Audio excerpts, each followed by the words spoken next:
Coba kita bayangkan, seorang biarawati yang telah mengabdikan hidupnya untuk biara, doa, dan pelayanan sosial, tiba-tiba meninggalkan semuanya. Pertanyaannya, apa yang bisa membuat seorang suster meninggalkan biara dengan air mata, lalu memilih jalan Islam? Aneh, tak biasa, dan penuh tanda tanya. Latar belakang Suster Agnes. Agnes lahir di Medan dari keluarga Katolik yang taat. Sejak kecil, ia tumbuh dalam lingkungan yang penuh dengan doa, kedisiplinan, dan kasih sayang. Orang tuanya mendidiknya untuk selalu mengutamakan pelayanan kepada sesama. Sehingga sejak remaja, Agnes sudah terbiasa terlibat dalam berbagai kegiatan gereja.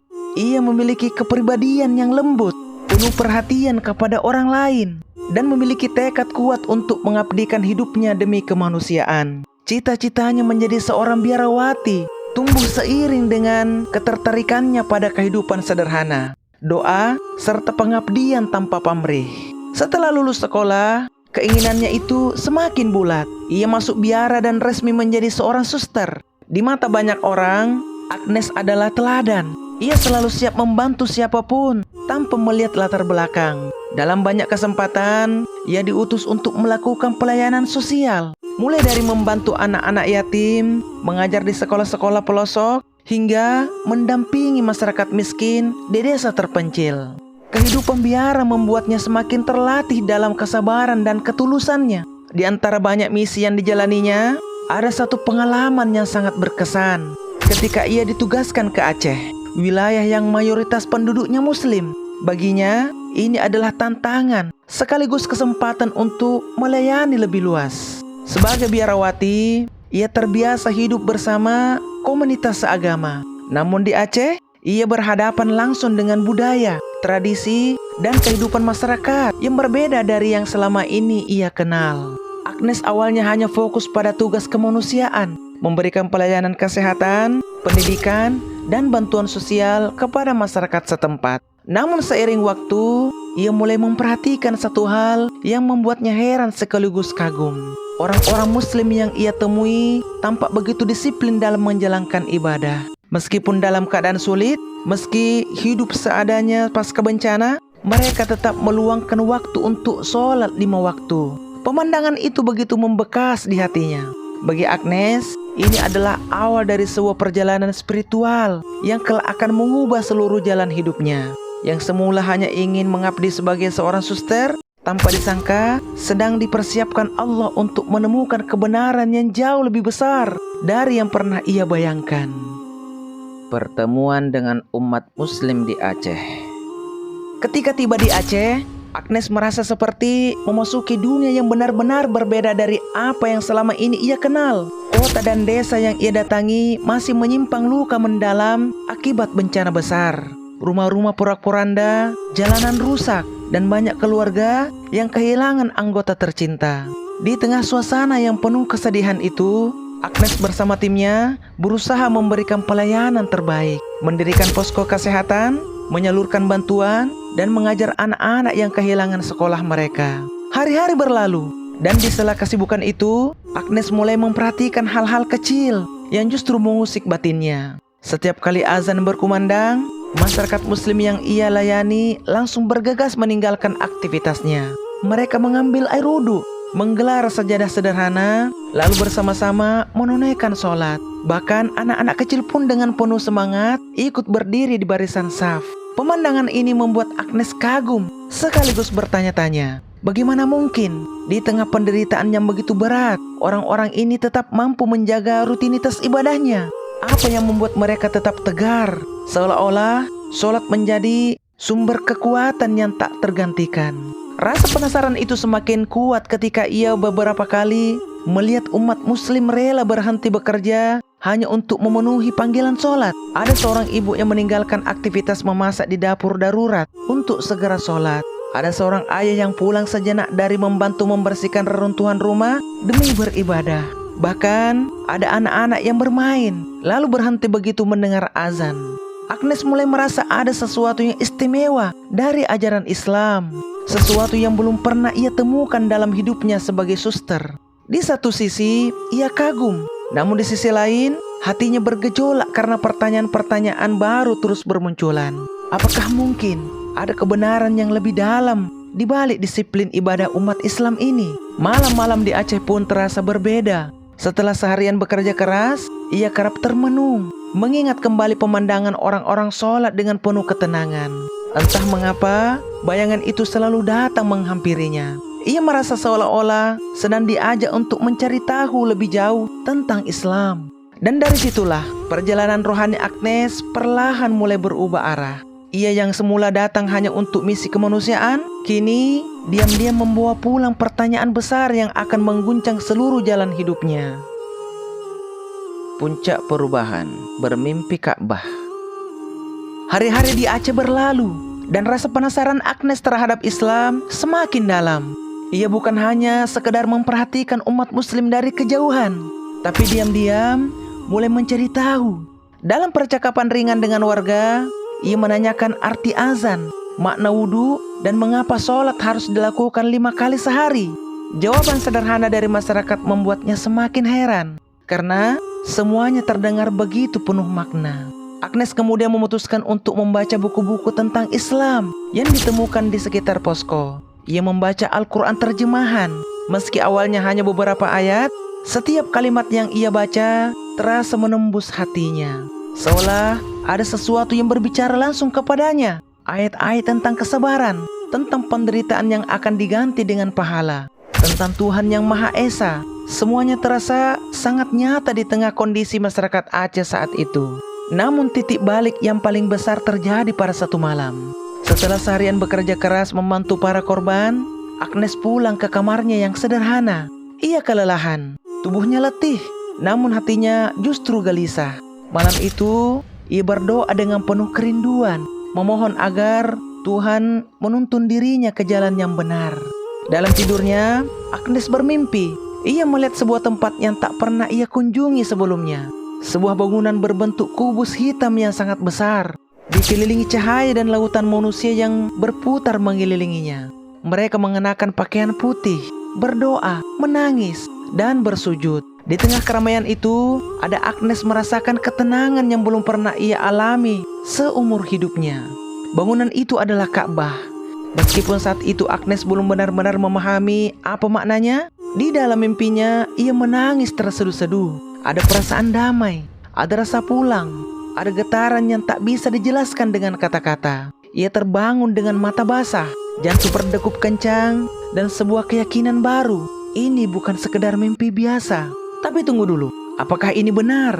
Atau hanya permainan pikiranku saja? Batinnya berbisik.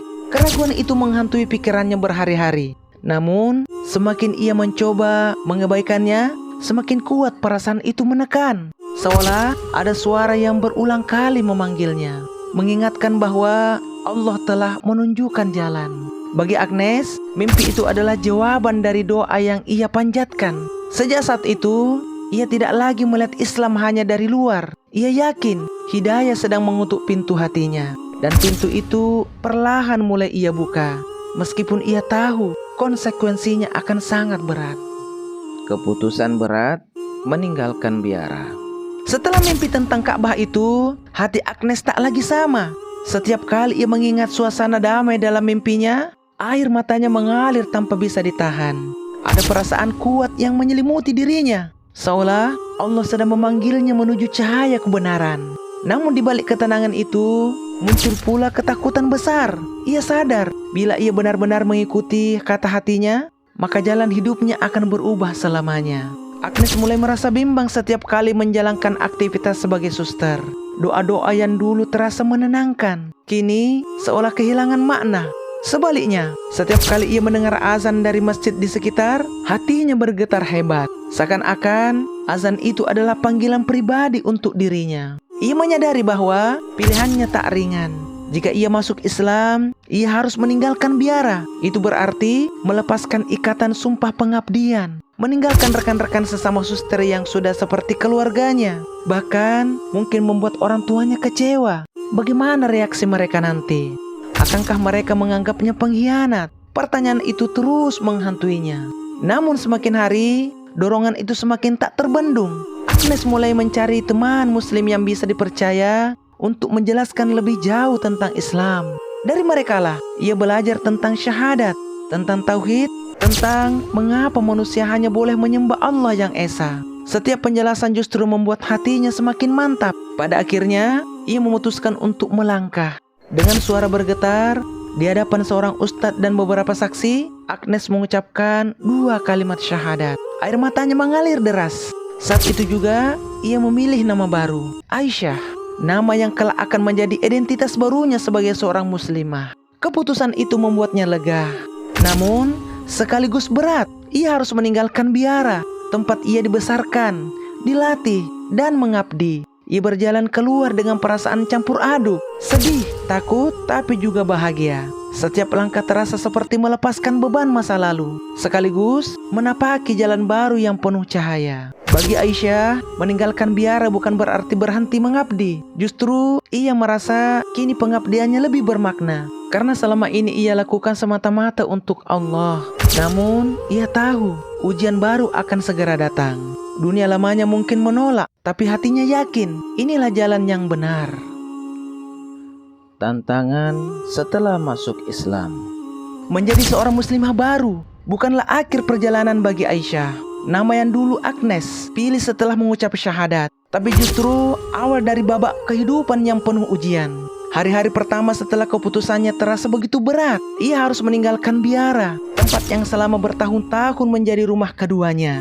Di sana, ia belajar berdoa, disiplin, dan pengabdian. Kini, ia melangkah pergi dengan satu keyakinan baru, meski harus menanggung segala konsekuensinya. Kabar tentang perpindahannya ke Islam cepat tersebar. Beberapa rekan sesama suster merasa kecewa dan menyesalkan pilihannya. Ada yang memandangnya sebagai pengkhianat, ada pula yang menolak untuk kembali berhubungan dengannya. Bahkan, keluarganya sendiri awalnya sulit menerima kenyataan. Sebagian besar menangis, merasa kehilangan, dan bertanya-tanya, bagaimana mungkin Agnes yang begitu taat bisa memilih jalan yang berbeda? Namun, justru di tengah badai itu, Aisyah menemukan sesuatu yang mengejutkan dirinya sendiri. Ketenangan yang tidak pernah ia rasakan sebelumnya. Setiap kali ia menunaikan sholat, ia merasakan kedekatan langsung dengan Allah. Tidak ada perantara, tidak ada keraguan. Sujudnya menjadi ruang paling pribadi, tempat ia menumpahkan seluruh kegelisahan dan rasa syukurnya. Ujian datang bukan hanya dari lingkungan keluarga dan teman, tapi juga dari kehidupan sehari-hari. Sebagai mu'allaf, Aisyah harus belajar dari nol. Bagaimana wudhu dengan benar, bagaimana membaca Al-Fatihah, bagaimana menyesuaikan diri dengan aturan syariat Islam. Tidak jarang ia merasa malu ketika salah dalam melafalkan doa, atau canggung ketika harus belajar bersama anak-anak kecil di TPA. Namun, semua itu ia terima dengan rendah hati, karena baginya setiap kesulitan adalah bagian dari perjalanan menuju Allah. Yang lebih mengejutkan lagi, di saat banyak orang menjauhinya, justru ia menemukan keluarga baru dalam komunitas muslim. Ada sahabat-sahabat yang membimbingnya, ada ustazah yang sabar mengajarinya membaca Al-Quran, dan ada tetangga yang selalu menyemangatinya agar ia tidak menyerah. Dukungan inilah yang membuat Aisyah semakin kuat menghadapi tantangan. Dalam sebuah kesempatan, Aisyah berkata, "Dulu aku mencari Tuhan lewat doa-doa panjang di biara. Kini, aku menemukannya dalam sujud, dalam ayat-ayat Al-Quran, dalam kalimat La ilaha illallah. Meski jalanku penuh air mata, aku tahu Allah selalu bersamaku." Perkataan itu menjadi cermin dari hatinya yang telah berubah. Aisyah memang kehilangan sebagian masa lalunya, tetapi ia mendapatkan sesuatu yang jauh lebih berharga, keteguhan iman dan rasa damai yang tak tergantikan. Apa kabar mu'allaf ini sekarang? Waktu berlalu, sejak ketika Agnes yang kini bernama Aisyah meninggalkan biara dan memilih jalan Islam. Kehidupan barunya tidak mudah, tapi justru disitulah ia menemukan jati dirinya. Setelah melewati masa-masa sulit sebagai mu'allaf, kini Aisyah hidup dengan ketenangan yang jauh berbeda dari sebelumnya. Di Medan, ia dikenal sebagai sosok sederhana yang aktif di lingkungan masyarakat. Rumahnya tidak besar, namun selalu terbuka bagi siapa saja yang ingin belajar Islam, khususnya para mu'allaf baru. Aisyah kerap mengadakan pertemuan kecil, membagikan pengalamannya, dan memberi semangat kepada mereka yang sedang berada di posisi yang sama, antara bertahan di agama lama dan mengikuti cahaya hidayah. Selain itu, Aisyah juga banyak menghabiskan waktu bersama anak-anak. Ia mengajar mengaji di musalah dekat rumahnya. Meski bacaan Al-Qur'annya masih sederhana, ia berkata, justru dengan mengajar anak-anak, ia ikut belajar. Setiap huruf, setiap ayat, ia pelajari dengan penuh cinta. Tak jarang ia tersenyum haru ketika melihat anak-anak yang begitu cepat menghafal. Sementara ia harus berulang kali mengeja. Baginya, proses itu adalah bentuk pengabdian yang baru. Pengabdian yang bukan lagi kepada biara, tetapi langsung kepada Allah. Yang lebih menarik, Aisyah sering diundang dalam kajian mu'allaf untuk berbicara. Dengan kelembutan khas seorang suster yang dulu terbiasa memberi penghiburan, kini ia menuturkan kisah perjalanannya menuju Islam. Ia tak pernah menyalahkan masa lalunya. Justru, ia selalu mengatakan bahwa masa lalulah yang mengantarkan pada kebenaran. Allah menuntunku dengan cara yang indah, meski jalannya berliku. Begitu katanya dalam sebuah kesempatan. Bagi banyak orang, sosok Aisyah menjadi teladan keteguhan iman. Dari seorang biarawati yang hidup disiplin, ia bertransformasi menjadi muslimah yang penuh semangat dakwah. Walaupun sebagian keluarganya masih belum bisa menerima pilihannya, Aisyah tidak pernah berhenti mendoakan mereka. Ia yakin, sebagaimana Allah telah membuka hatinya, suatu saat Allah juga akan membuka hati siapa saja yang ia kehendaki. Kini, hari-harinya dipenuhi dengan kesibukan sederhana. Mengaji, menghadiri kajian, membantu tetangga, dan merawat imannya dengan doa. Meski hidupnya tidak lagi bergelimang fasilitas biara, ketenangan batin yang ia rasakan jauh lebih berharga. Baginya, Islam adalah rumah yang selama ini ia cari. Pertanyaan membelah opini. Sahabat jejak abadi yang dirahmati Allah sekalian, kisah perjalanan Suster Agnes yang kini bernama Aisyah memberi kita pelajaran yang begitu dalam.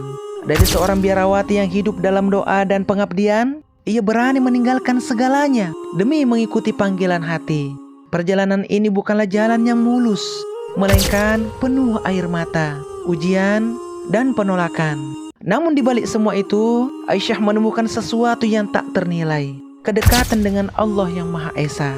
Jika kita renungkan, hidayah itu sungguh misterius. Allah bisa menurunkannya lewat berbagai cara. Ada yang mendapatkannya lewat perenungan panjang, ada yang melalui dialog, ada yang melalui perjalanan hidup, dan ada pula yang melalui mimpi. Sebagaimana yang dialami Aisyah saat melihat Ka'bah. Semua itu menunjukkan bahwa cahaya kebenaran tidak bisa dibatasi oleh logika manusia. Tapi, disinilah letak pertanyaan besar yang membelah opini. Apakah keputusan Aisyah meninggalkan biara demi Islam adalah bentuk keberanian luar biasa? Ataukah pengkhianatan terhadap masa lalunya? Sebagian orang mungkin memandangnya sebagai pengorbanan karena ia harus meninggalkan keluarga dan sahabat. Namun, sebagian lain melihatnya sebagai sebuah keteguhan iman karena ia memilih kebenaran meski harus berjalan sendirian. Bagaimana menurut Anda? Apakah langkah Aisyah adalah sebuah keberanian yang layak kita teladani?